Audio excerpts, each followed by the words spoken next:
teman-teman semuanya. Jadi di sini kita akan menjelaskan tentang cara produksi single cell protein atau SCP dengan menggunakan bioreaktor tipe feed batch.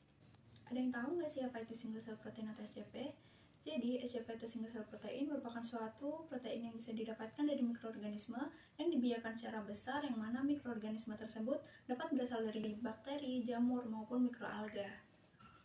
SCP seringkali digunakan sebagai sumber protein alternatif mengganti protein hewani pada bahan pakan ternak hingga bahan pangan manusia. Untuk mikroorganisme yang digunakan dalam produksi SCP kali ini yaitu menggunakan mikroalga yang berjenis Chlorella sp. Proses produksi single cell protein dengan menggunakan Chlorella sp. Tahap yang pertama adalah kultivasi. Sebelum melakukan proses kultivasi, kita diharuskan untuk melakukan proses sterilisasi media kultur. Kemudian nantinya dapat dilanjutkan dengan proses kultivasi dengan pH optimum sebesar 7 hingga 9. Setelah melakukan proses kultivasi, kita dapat melanjutkannya ke proses fermentasi. Pada pembuatan single cell protein dengan menggunakan Chlorella sp, tahapan dari fermentasinya adalah persiapan kultur Chlorella sp yang dilanjutkan dengan inokulasi. Kemudian dapat dilakukan pengaturan kondisi fermentasi serta pemantauan dan pengendalian. Setelah itu dapat dilaksanakan proses pemisahan dan pengeringan yang kemudian diakhiri dengan proses pemurnian dan formulasi.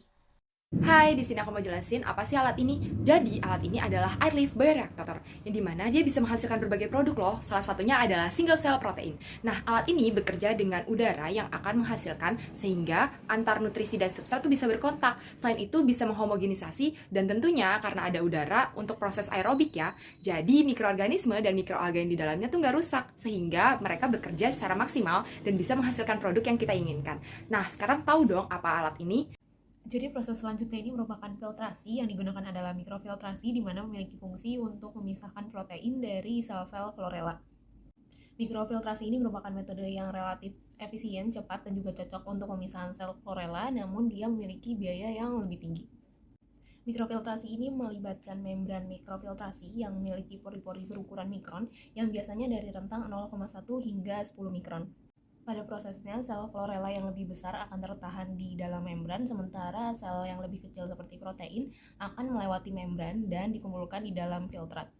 Tahapan selanjutnya adalah proses drying atau pengeringan. Alat yang digunakan adalah freeze drying. Adapun proses pengeringan atau drying yang pertama adalah penyiapan bahan sang. Yang kedua adalah proses pembukuan dengan suhu minus 50 derajat Celcius selama 73 jam. Tahapan ketiga adalah pengeringan primer yang dilakukan pada suhu minus 20 derajat sampai 0 derajat Celcius.